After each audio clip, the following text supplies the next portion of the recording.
So this has to do with the Roger Jackson incident where he got on top of a wrestler and commenced to beating his face in. I will most likely add the GoFundMe in the bottom of this video, just like I did with the other two videos that I have made about this ever since I found out that he had a GoFundMe. He needs help with his medical bills. He might need some help to get back on his feet because he's going to be out of work for a little bit. I'm not getting any kickback for this. I want to see this guy get better. I want to see him get way better. It's really fucked up what Raja did to this man. And as far as I'm concerned, they need to put this animal in a cage, and they need to throw away the key. Because the way he beat Syko Stu was absolutely uncalled for, and it was a complete and total disgrace to the MMA. What he did to that wrestler was disgusting, despicable, and malicious in every way, shape, and form, and I really hope they lock this man up for attempted murder. 23 hits to the face, broken bone, was choking on his blood and his teeth. As far as I'm concerned, brother, they need to put you in a place where you can't see light of day again.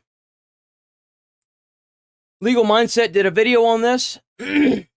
Let's get into it. Hopefully, Legal Mindset has a way to has some good news for us. Hopefully, we can see this prick get locked up. Check him out, Legal Mindset on YouTube. Go ahead and give that video a like for him. Sub to his channel. Go give him some love. He deserves it.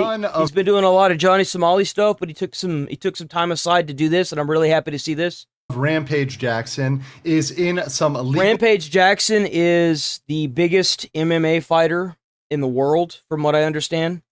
The guy that beat the wrestler Syko Stu his name is Raja Jackson, who is Rampage Jackson's son. And between his kick chat gassing him up, the 9-year-old's in his kick chat, the incident that happened earlier that day where Syko Stu used a prop can to incite a little bit of excitement, and the his dad, Rampage Jackson, gassing this idiot up, it led to 23 punches into the face after he had been knocked out. So now he was beating an unconscious man to death, is I guess the gist of it. Hot water, some serious legal trouble after a brawl that went down with a Syko Stu the other day, and this absolutely is going to have some serious legal repercussions. We're going to talk about that today on the Legal Mindset. We teach you to be your own judge. Of course, I'm Andrew Esquire, American attorney. This is the fast facts version, the quick and dirty version of the latest in legal news. If you like this, make sure you like the video and leave a comment on this below. And of course, I'm a little bit on mini vacation here, so it's not my home studio, but we're going to really get into this. And of course, I've got... Yeah, so you had to do this like out of the blue. PowerPoint for you. So let's jump right into that on the Raja Jackson attack. Now, many of you may know Raja Jackson is the son of course, Rampage Jackson. You have them on the left, Rampage. You got his daughter there, and then you got Raja right there on the right. And this went down. Raja was the one involved in the incident with Syko Stu.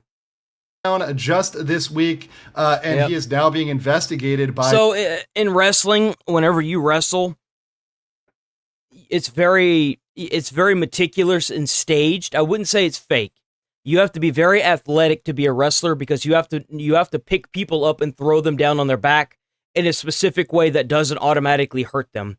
So whenever Raja jumped on the stage to grab Syko Stu, the mentality for a lot of wrestlers is, my trust is with you that you won't hurt or kill me. Unfortunately, when Syko Stu, the mentality kicked in of, oh, well, he's not going to hurt me, it's all for show anyway. That wasn't the case. The minute that Raja picked him up and slammed him onto the mat, it immediately knocked him out because it was an actual slam. It wasn't on his back. He hit his head and got knocked out. And then Raja got on top of him and commenced to hitting him 23 times in the face. Most of his facial structure, his bones were broken. Because this is an MMA fighter. This guy trained under one of the biggest MMA fighters in the world. He can throw a punch. And knocked out the majority of his teeth, caused massive brain swelling. He is awake. He's doing okay. He's having trouble forming sentences. There's a good chance he may not even walk. The amount of brain damage that he received from this incident is unknown at the moment. But he is alive, and he got out of his coma. He's moving around. There are new pictures surfacing. Hopefully he pulls through this 100%, but we won't know yet. It's still too early. The LAPD that are looking into this beating of an unconscious opponent. I am not going to play this video because YouTube has been coming down really hard on people that have been showing this image that's censored is kind of enough, but I can just describe you to the fact that the opponent... the best thing you can do, Legal Mindset, don't blur it, block it. And I know this because Penguin did it. Block it out. As long as you show him punching, but you block out Syko Stu altogether, because it's bad. It's rough to watch. I'm not gonna lie, it's rough. You'll be able to show more about it.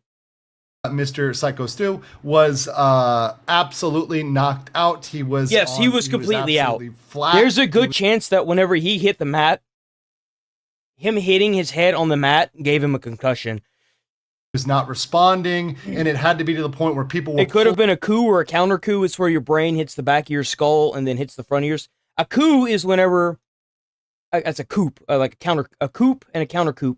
A coup is whenever you hit your head on something and then your brain hits the back of your skull.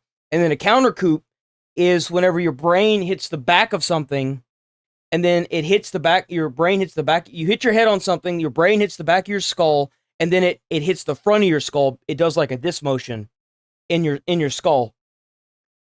Usually it's with baseball.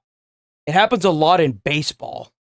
Pulling him off, had to pull Raja off because he was beating this unconscious man and continued to do it for an uncomfortable amount of time. Watching the video was very uncomfortable. I watched the whole thing, and there have been many experts that have commented on this and given commentary. I am not an expert in neither. A lot of people have gone after the referee. Let me tell you something. Whenever you get in repetition of a job and it's all about like having fun, it's a show. Wrestling is a damn good show of like athleticism. It really is. Because you've got to be able to throw people a certain way. You've got to be able to hit them a certain way with metal chairs that doesn't actually kill them. It's a great show of athleticism. It's a great show of skill and talent. But when you've got somebody that jumps on a stage and immediately tries to kill somebody, and that referee's never dealt with anything like that, it's a problem. Syko Stu, if he had known what was going to happen to him, he wouldn't have allowed himself to be put in this position. Syko Stu was a veteran. He served in the U.S. military. And it doesn't really matter who's getting beat down on. But his reason for wrestling is a pretty honorable one. He does it because he uses wrestling as a way to work around his PTSD from his time in the military. But when you've got a referee that's never seen combat, and he thinks it's just a show, there's a good chance he's not going to know what to do. Because he like most of the referees up there, some of them even get involved in the wrestling matches. Some of them even like end up getting to like, horseplay around with some of the wrestlers, right? Like it's happened quite often. It's a show. So when you've got somebody up there that has, his entire life thought wrestling, oh, it's just a great show, automatically see this guy getting beat to death, he's going to be like, oh, it's just part of the show.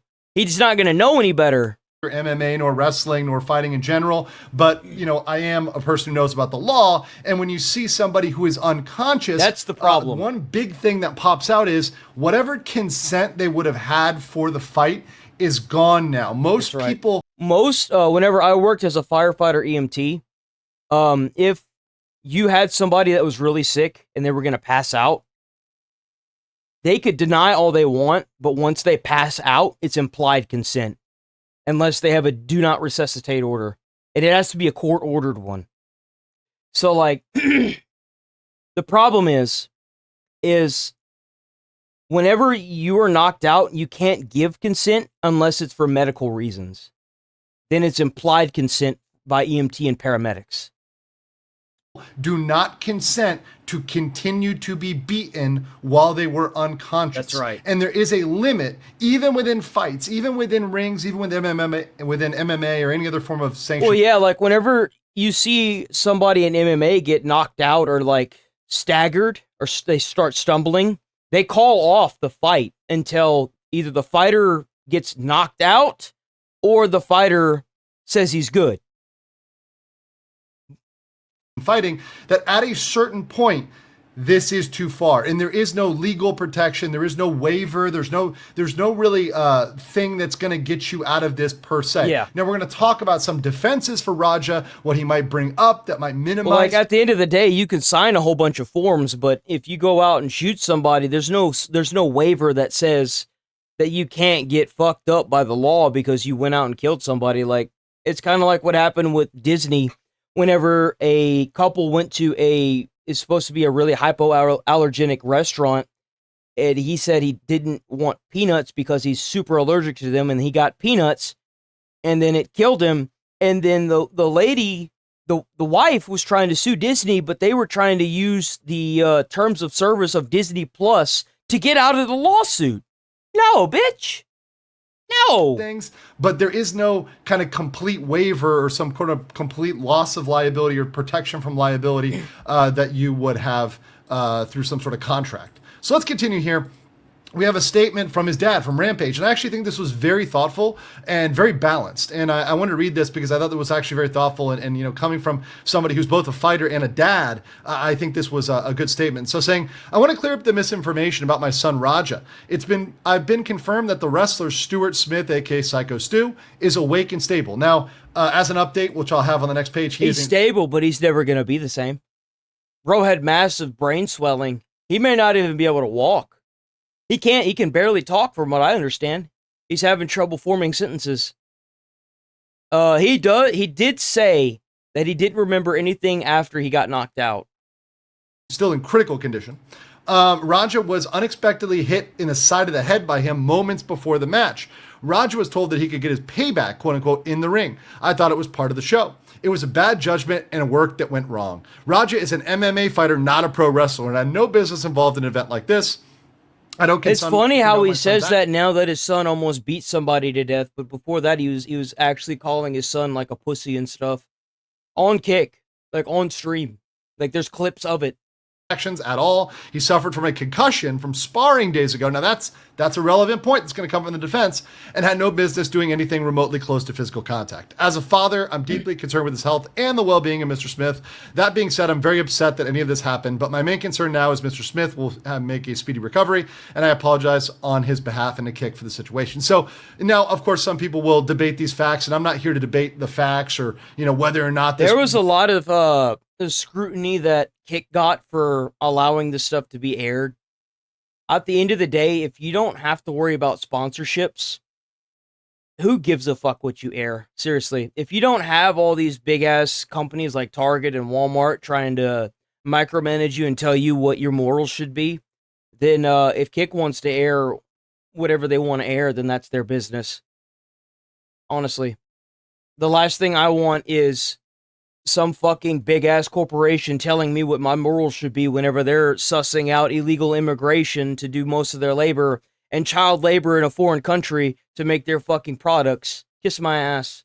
What happened before the ring and the encounter before the ring. What I'm looking at is what video we saw during the encounter, and also the current condition, which if you look at this, Syko Stu is in currently stable but in critical care after the disturbing attack he suffered on Raja Jackson on August 23rd, according to his brother. The family asked supporters to keep the wrestler, whose real name is Stuart Smith, in their prayers as they're focused on his recovery. So he is not dead. That's a relevant fact legally, right? Because obviously if this was a fatality, then there would be something else on the line. There'd be some. I mean, they're trying. A lot of people are saying attempted murder or premeditated murder. Serious charges on the line. Because he did say he was going to hurt him before, or continue to punch him until somebody pulls him off. We'll get into right now. So obviously you have attempted murder. That's something that people have been throwing around. That's in all the clickbait, thumbnails, etc.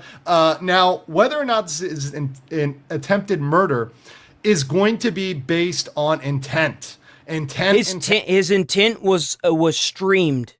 Intent. And premeditated. How it reads in the state is intended to cause death as opposed to serious harm. And their actions were directed towards achieving that intent, but ultimately ineffective in completing it. Meaning they tried to get rid of this person, tried to end them, and only because of whatever else happened did that not happen. So there's a video that's been circulating of him during the stream saying he's going to get up there and continue to punch him until he either kills him or someone pulls him off.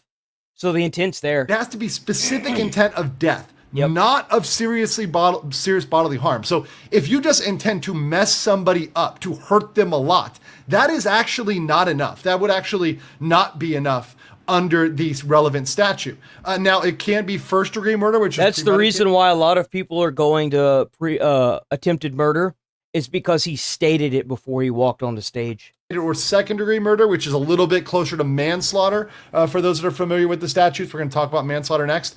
But in this case, the specific intent is the biggest thing that is going to be the hurdle for prosecutors if they wanted to go this route. Next is manslaughter, and manslaughter is the unlawful killing of another without malice. It does not require malicious intent, and this can either be a sudden fight or a heat of passion in the case of voluntary manslaughter, or involuntary manslaughter, which occurs when committing another felony. The problem with manslaughter is there's no attempted manslaughter. So the fact that he's not dead, right, that there isn't a killing here, right, kind of negates this one. So while a lot of people have been throwing around the word manslaughter, it really won't work as an attempted manslaughter. There's attempted murder, and then there's other things, which we're going to get into, but there's not attempted manslaughter. So that one is probably not going to be the thing here. Battery, definitely something that everybody can consider, and if you consider... I don't know, because, like, the thing is, battery would only kick in after he's been knocked out, though.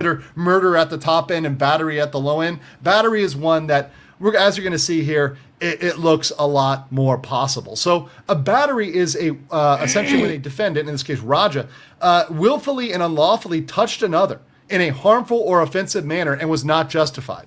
So a lot of people confuse assault and battery. Assault is the threat of harm, and there has to be a fear. Battery is actually touching somebody. I had to cover that quite a bit whenever I was a firefighter. They cover it a lot in EMT school. A lot of that has to do with them refusing to get medically treated for anything. So usually what happens when they refuse to get medically treated and you know they're in like dire straits, what the box truck does, the ambulance, is it waits outside of the house, and they stay out of service because they know that the person is probably going to pass out. And they either wait a couple hours and then they recontact the victim, or not the victim, but the person who's in a lot of trouble. And if they can't get in contact with them, then they break the door down and then they use the implied consent to save their life. That's accompanying that threat, and battery is the completed act. So battery is you've not just threatened. That's why it's usually like toppled with assault and battery. But you've gone and done the thing. You've actually gone and touched the person. You've harmed the person. So harmful or offensive manner means you physically harmed somebody, or it was done in an. But what can we get? Defense, not a total defense. It's not a get out of jail free card, but it is a limited defense against assault or battery, but only in the specific circumstance where both parties clearly and willingly participated without the intent to cause serious injury. So there's a lot of problems there. The willfulness, the consent, and step back under the rules, right? And serious injuries, like we have here, what I think we see here. Now, what the concussion might come up with and might come up as a defense is diminished actuality. This is actually changed from the diminished capacity defense. Some people are aware of that one. But what this means is the defendant, in this case Raja, did not have the necessary specific intent due to a mental disease, defect, or disorder. So what Rampage argued, and bullshit. I don't know whether he knew he was making a legal argument or not, but that fact from Rampage's message was very relevant. The way that they couldn't think and form that intent, well, that could prevent the way that guy was huffing and puffing after he did this to Syko Stu. You can't prove attempted murder if you have no specific intent. So that would negate that. Might not negate a battery, right? So that's an issue for battery. But this up and saying this actually happened, they're forgetting the civil, the tort side. We are looking into that. But we've got over here civil. So he must not have the new information with the videos. Correct. Then it's intentionally causing a reasonable normal, right? So battery. He doesn't have the information with the videos. I guarantee you he's probably building something new. Knowing Legal Mindset, he's probably going to have some new stuff covering this. We'll check that out whenever it happens. So check out Legal Mindset. Link will be down in the description. I'll most likely have a link to Syko Stu's GoFundMe. Go check that out. Give him some love. Give him some money. He deserves it. He needs it. And yeah.